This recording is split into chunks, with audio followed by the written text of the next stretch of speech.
তো জয় হিন্দ বন্ধুরা, এই মুহূর্তে গুরুত্বপূর্ণ একটা ভিডিও নিয়ে তোমাদের সামনে হাজির হয়েছি। সেটা হলো লেডি কনস্টেবলের যে আমি যে এর আগে যে কাট অফের ভিডিও দিয়েছিলাম, সেখানে অনেকেই জিজ্ঞাসা করেছো, দাদা এই নাম্বারটা তোমরা ইন্টারভিউর জন্য পেলে আমরা ইন্টারভিউতে ডাক পাচ্ছি, কিন্তু কত নাম্বার থাকলে আমরা মানে তোমরা জিজ্ঞেস করেছো যে কত নাম্বার পেলে আমরা আর কি ইন্টারভিউতে সেফ আছি, মানে আমাদের ইন্টারভিউটা মোটামুটি দিলেই চলবে। তো যাই হোক, সেই ভিডিওটাই তোমাদের সামনে নিয়ে হাজির হয়েছি।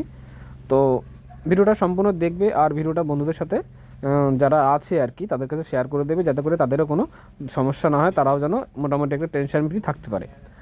আর চ্যানেলে নতুন হলে চ্যানেলটা সাবস্ক্রাইব করে যাবে। এবং চলো আমরা শুরু করে যাই আমাদের ভিডিওটা, ঠিক আছে। আমি তোমাদের ক্যাটাগরি ওয়াইজ প্রত্যেকটা ক্যাটাগরির কিন্তু সিপিএস কোডটা আমি বলবো। আমি এর আগের ভিডিওটাতে তোমাদেরকে বলেছিলাম কাট অফ, মোটামুটি তোমরা মেন্স কাট অফটা কত যেতে চলেছে, এবং আজকে এখন যে কাট অফ যে ভিডিওটা বলবো, ভিডিওটা তোমাদের যে কাট অফটা বলবো, এটা হলো তোমাদের সেফ স্কোর, ঠিক আছে। গুলিয়ে ফেলবে না কিন্তু যে এটাই যে কাট অফ যাবে, কিন্তু না, এটা হলে তোমাদের কিন্তু তোমরা সেফ থাকছো, ঠিক আছে। ইন্টারভিউতে তোমাদের কত চাপ নিতে হবে না। তো চলো শুরু করা যাক।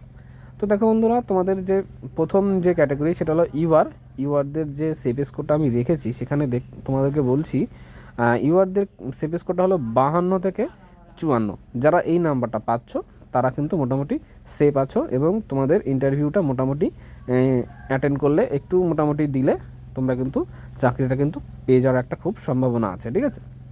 এরপরে আসছে এসসি, যাদের সেফ স্কোরটা হলো 44 থেকে 47 48-এর মধ্যে, ঠিক আছে। যদি এই নাম্বারটা তোমরা পেয়ে থাকো তাহলে কিন্তু তোমরাও কিন্তু সেভ আছো, তোমাদেরও কোনো রকম চাপ নিতে হবে না। মোটামুটি ইন্টারভিউটা দিলে কিন্তু তোমরা কিন্তু তোমাদেরও একটা ভালো সুযোগ আছে। এরপরে আসছে এসটি, যাদের কাট অফটা যাচ্ছে মানে যাদের সেফ স্কোরটা যাচ্ছে 41 থেকে 43 44-এর মধ্যে, তারা কিন্তু সেফ আছো, তাদেরও কিন্তু ইন্টারভিউটা মোটামুটি দিলে চলে যাবে। নেক্সট আসছে হলো ওবিসি এ, এদের সবথেকে কাট অফ সবথেকে কম যাওয়ার একটা সম্ভাবনা খুব রয়েছে, ঠিক আছে। কারণটা এখন বলছি না। তোমাদের মোটামুটি 36 থেকে 38-এর মধ্যে যদি তোমরা পেয়ে থাকো তাহলে কিন্তু তোমরাও কিন্তু সেফ আছো, ঠিক আছে। আর শেষ আসছে হলো ওবিসি বি, যাদের কাট অফটা মানে যাদের সেফ স্কোর একটু বেশি থাকছে, সেটা হলো 50 থেকে 52 নাম্বার, 53-র মধ্যে যদি তোমাদের থাকে, 52-53 যদি থাকে তাহলে তোমরাও কিন্তু সেফ আছো। তো যাই হোক, এই হলো তোমাদের সেফ স্কোর। তোমরা দেখতে পাচ্ছ স্ক্রিনের উপরে যে পুরো স্কোরটা আমি বললাম এখন, সেটা তোমরা পুরোপুরি স্কোরে দেখতে পাচ্ছ স্ক্রিনের উপরে। তো যাই হোক, যারা এই স্কোরটা যারা ক্লিয়ার করেছো তারা কিন্তু মোটামুটি ইন্টারভিউটার জন্য ভালো মোটামুটি প্রিপারেশান নাও। আর যারা এই স্কোরটা ক্লিয়ার করতে পারছো, ঠিক আছে, তাদের কিন্তু কোনো রকম কোনো সমস্যা নেই, মোটামুটি দিলেই চলবে। তো বন্ধুরা, কতটা ইম্পর্টেন্ট সেটা কমেন্টসের মধ্যে জানাবে। দেখা হচ্ছে নেক্সট ভিডিওতে। জয় হিন্দ, জয় ভারত।